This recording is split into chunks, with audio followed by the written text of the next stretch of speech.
Helpline centre मध्ये आपल्या सर्वांचं स्वागत आहे. तर आजच्या या व्हिडिओमध्ये आपण राउंड 3 ची जे काही चॉईस फिलिंगची स्ट्रॅटेजी असणार आहे याबद्दल संपूर्ण माहिती घेणार आहे. आणि हे स्ट्रॅटेजी डिस्कस करत असताना विद्यार्थ्यांना इतक्या काही महत्त्वाचे की पॉइंट आहेत. हे की पॉइंट या राउंडला फॉलो करणं अनिवार्यच असणार आहे. कारण जर आपल्याला राउंड 2 ची सीट सस्टेन ठेवायची असेल अथवा राउंड 2 ला जी सीट मिळाली आहे यापेक्षा बेटर सीट मिळवायची असेल तर कशा पद्धतीनं चॉईस फिलिंग करणं गरजेचं आहे याबद्दल आपण या व्हिडिओच्या माध्यमातून आपण चर्चा करणार आहोत. दुसरी महत्वाची गोष्ट यामध्ये बरेच असे विद्यार्थी आहेत की त्या विद्यार्थ्यांना राउंड 1 आणि राउंड 2 या दोन्ही राउंड मध्ये कुठेच अलॉटमेंट झाली नाहीये. तर अशा विद्यार्थ्यांना पुढील प्रवेश प्रक्रिया कशा पद्धतीने करायची की जेणेकरून आपल्याला जोही आपला राउंड 3 आणि राउंड 4 यामध्ये अलॉटमेंट झाली पाहिजे. अशा इच अँड एव्हरी आपण गोष्टी या व्हिडिओमध्ये डिस्कस करूया. तर मेनली जोही आपला राउंड 3 जो होणार आहे हा राउंड 3 सुरुवात होणार आहे आपला या ठिकाणी 20, 21, 22 या 3 दिवसांमध्ये आपल्याला राउंड 3 ची चॉईस फिलिंग करायची आहे. आणि हे फिलिंग करताना सर्वात महत्वाची गोष्ट या राउंडला विद्यार्थ्यांनी काळजीपूर्वक आणि या ठिकाणी अनिवार्यच असं म्हणलं तरी हरकत नाही सीट मॅट्रिक्स पहा. कारण या सीट मॅट्रिक्स वरच ठरला जाणाऱ्या राउंड 3 मध्ये आपल्याला कशा पद्धतीने या ठिकाणी चॉईस अलॉटमेंट होऊ शकते. ठीक आहे, कारण विदाउट सीट मॅट्रिक्स पाहता आपण हा राउंड भरूच नका. कारण मी प्रत्येक राउंडला विद्यार्थ्यांना सांगत असतो की आपण सीट मॅट्रिक्स अकॉर्डिंग या ठिकाणी चॉईस फिलिंग करा, त्याचा आउटपुट आपल्याला चांगलं मिळतं. यासोबतच आपल्याला काय जे काय राउंड 1 आणि राउंड 2 चे जे काही कट ऑफ आहेत हे सुद्धा पाहणं तेवढंच महत्वाचं आहे. तर या ठिकाणी वन बाय वन आपण पॉइंट क्लिअर करूया. आणि महत्वाचा जो सर्वात महत्वाचा रूल आहे कॅप राउंड 3 साठी विद्यार्थ्यांना या ठिकाणी खूप मोठी अडचण येते. कारण बऱ्याच वेळेस जे विद्यार्थी 88, 90 मार्क्स अथवा ज्या विद्यार्थ्याचे ऑलमोस्ट 99, 98% आहेत अशा विद्यार्थ्यांना या रूलमुळे 2 वर्षापासून मोठी अडचण येते. काय की जर आपला पहिल्या 6 मध्ये जर नंबर लागला तर या ठिकाणी आपला ऍडमिशन घेणं अनिवार्यच होऊन जातं. म्हणजे जो फर्दर फोर्थ राऊंड आहे याच्यासाठी आपण पार्टिसिपेट करू शकत नाहीये. त्यामुळे हा रूल जो आहे लक्षात घ्या. ज्याही वेळेस आपण पहिले 6 चॉईसेस घेऊ आणि आपल्याला जर फोर्थ राऊंडला जायचं असेल तर त्या चॉईसेस आपल्याला खूप चांगल्या किंवा टॉप लेवलच्या कॉलेजच्या असणं गरजेचं आहे. पण यामध्ये अडकतोय कुठला विद्यार्थी ज्या विद्यार्थ्याची अगदी 99.70 पासून 98 पर्यंत पर्सेंटाईल हा विद्यार्थी इथं ऑटो फ्रीज होऊन जातच. मॅक्झिमम प्रोबॅबिलिटी इथं ऑटो फ्रीज होऊन जातोच. पण जेही बाकीचे विद्यार्थी आहेत 98 पासून खाली अशा विद्यार्थ्यांना या ठिकाणी चान्स क्रिएट होतो. की काय चान्स क्रिएट होतो की आपल्याला जर फोर्थ राऊंडला जायचंय तर आपण या ठिकाणी ऑटो फ्रीज पासून वाचायचं असेल तर पहिले जे काही 6 कॉलेजेस आहेत ते अगदी आपण टॉप लेवलचे जरी दिले तरी काही अडचण नाहीये. ज्यांना फोर्थ राऊंड अटेम्प्ट करायचं, ज्यांना वाटत आहे थर्ड राऊंड करणे, जे मिळेल ते पाहणे आणि प्रोसेस मधनं फ्रीज करून ऍडमिशन घेणं, तर अशा विद्यार्थ्याला आपण जसा रेग्युलर पॅटर्न आहे तसा यूज जरी केला तरी काही अडचण नाहीये. ठीक आहे, तर महत्वाची सूचना असेल यामध्ये इंजिनिअरिंग कॅप राउंड 3 साठी चॉईस फिलिंग करत असताना स्ट्रॅटेजी राउंड 1 आणि राउंड 2 पेक्षा थोडीशी वेगळं ठेवणं गरजेचं आहे. त्याचं रिझन काय माहित आहे का? कारण पहिले 6 ऑप्शन आपल्याला कंपल्सरी असणार, ते आपलं फर्स्ट रिझन आहे. आणि दुसरं रिझन आहे की बऱ्याच विद्यार्थ्याला राउंड 1 झाला, राउंड 2 झाला तरी अलॉटमेंट नाहीये. तर त्यामुळे विद्यार्थ्यांना जोही सीट मॅट्रिक्स आहे हा सीट मॅट्रिक्स पाहणं गरजेचं असेल. आणि दुसरी गोष्ट यामध्ये सीट मॅट्रिक्स सोबतच आपल्याला जो राउंड 2 चा कट ऑफ आहे हा सुद्धा सीईटी सेल वेबसाईट वरती उपलब्ध आहे. हा सुद्धा पाहणे या ठिकाणी गरजेचं असणार आहे. राउंड 2 मध्ये सीट मिळाली असेल तर ती कोणत्या कॉलेजची ब्रांचची आहे ते पहा. सर्वात महत्वाचा हा पॉइंट. कारण राउंड 1 झाल्यानंतर बरेच असे विद्यार्थी होते की जे खरंच खूप चांगल्या कॉलेजला लागले होते आणि राउंड 2 भरत असताना या विद्यार्थ्यांच्या चुका काय झाल्या. सध्या मला एक एक्झाम्पल दे की मी ऑप्शन भरले CUP, PICT, VIT, पीसीसीई, DJ Sangve असे ऑप्शन भरलेत आणि राउंड 1 मध्ये मला नंबर लागला आहे या ठिकाणी व्हीआयटी ला. पण मी राउंड 2 जॉईन करत असताना त्याच सोबत मी ऑप्शन काय केले की माझा व्हीआयटी ला नंबर लागला, मी ऍड केले डी.वाय. पाटील अक्कोडी, डी.वाय. पाटील पिंपरी. तर अशा केसमध्ये की आपलं जोही व्हीआयटी ऑप्शन होता हा बाय डिफॉल्ट जे काही मध्ये इंटरनली जे काही वॅकन्सी चेंजेस होतात त्याला आपण असंही म्हणू शकतो की डायनामिक चेंजेस. त्या डायनामिक वॅकन्सी चेंज मध्ये आपल्याला जे व्हीआयटी मिळालं होतं ते ऑटोमॅटिक निघून जाऊन डी.वाय. पाटील अक्कोडी मिळालं. सेम ऍज याही राऊंडला जर आपल्याला एखाद्या विद्यार्थ्याला कमिन्स कॉलेज मिळाले तर आपले पुढचे कॉलेज कुठले पाहिजे, PICT CUP.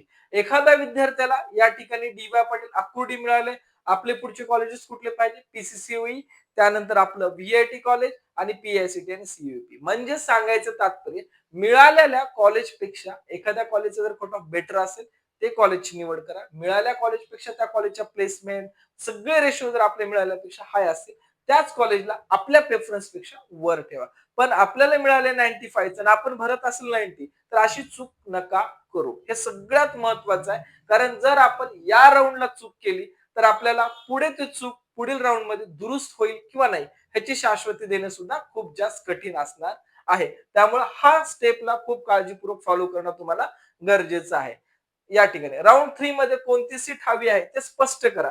तर मेनली काय, बऱ्याच विद्यार्थ्यांना राऊंड 1 राऊंड 2 याच्या अलॉटमेंटवरून आता पुढील स्टेप लक्षात आली, आपले एक्झॅक्टली कुठले कॉलेज टार्गेटेड आहेत आणि कुठली ब्रांच टार्गेटेड आहे त्याच कॉलेजला या ठिकाणी प्रायोरिटी द्या.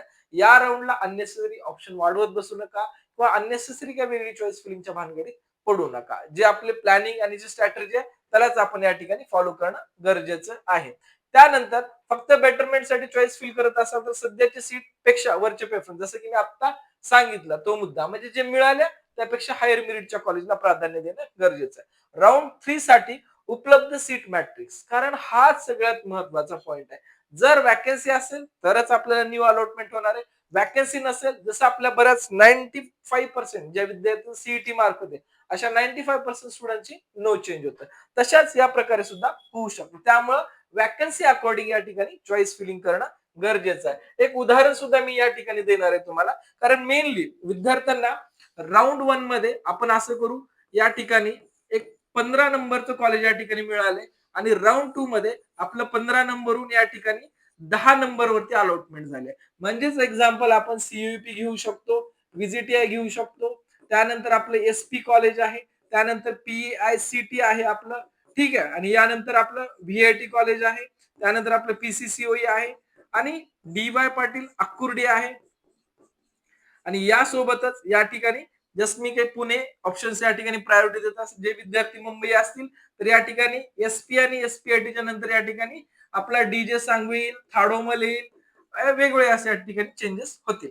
हे जर आपण अशा पद्धतीची चॉईस फिलिंग केली आणि चॉईस फिलिंग मध्ये आपल्याला या ठिकाणी राऊंड 2 मध्ये PCCOE भेटले तर आपले वरचेच ऑप्शन्स असणं गरजेचं आहे. भले आपल्याला वाटेल या ठिकाणी माझे ऑप्शन्स खूप कमी दिसत आहेत, कमी दिसत आहेत डझंट मॅटर, पण जे हवेत तेच आहेत का हे पाहणं खूप जास्त महत्वाचं आहे. कमी दिसत आहेत म्हणून चेंजेस करायच्या भानगडीत पडू नका. या ठिकाणी आपल्याला जे कॉलेज पाहिजे, जे ब्रांच पाहिजे, हे जर तिथं आपल्याला दिसत असेल तर आपल्याला एवढे जरी कमी ऑप्शन असतील तरी चालू शकतात. कारण राऊंड 1 ला हे सगळ्यात जास्त ऑप्शन असतात. अलॉटमेंट झाल्यानंतर आपले ऑप्शन्स या ठिकाणी बाय डिफॉल्ट कमी होतात. कारण आपल्याला आपली मनासारखी कॉलेज आणि ब्रांच मिळाली असेल पहिल्या राऊंडला तर बाय डिफॉल्ट हे ऑप्शन्स आपले ऑटोमॅटिकली कमी होऊन जातात. तर त्यामुळं जे मिळत आहे त्यापेक्षा वरच्याला प्राधान्य द्यायचंय, जे मिळाले त्यापेक्षा खाली जायचं नाही. इन केस बरेच अशी मुलं असतात की जवळपास 83 ऑप्शन भरले पण चुकून एखाद्या लोअरला ऑप्शन मिळाला असेल तर ते कॉलेज एखादं खाली गेलं असेल तर त्याला आपल्याला वर घ्यायचं असेल तर डेफिनेटली आपण त्या कॉलेजला अप्पर साइडला घेऊ शकतो. ठीक आहे. महत्वाची आहे की मी आज ही अनाउन्समेंट आपल्या ग्रुपवर टाकली होती. बरेच असे विद्यार्थी आपल्याकडे पेड काउन्सिलिंगसाठी आहे की ज्यांना जे सीट मिळाली एखाद्या मिडल टॉप कॉलेजची त्याच्यामध्ये समाधानी नाहीयेत. अशा विद्यार्थ्यांना जर या ठिकाणी या दिलेल्या स्क्रीनवरती जर आपल्या टॉप कॉलेजमध्ये by management quota ILS round मधून जर सीट हवी असेल तर आपण ऑफिसला संपर्क करा.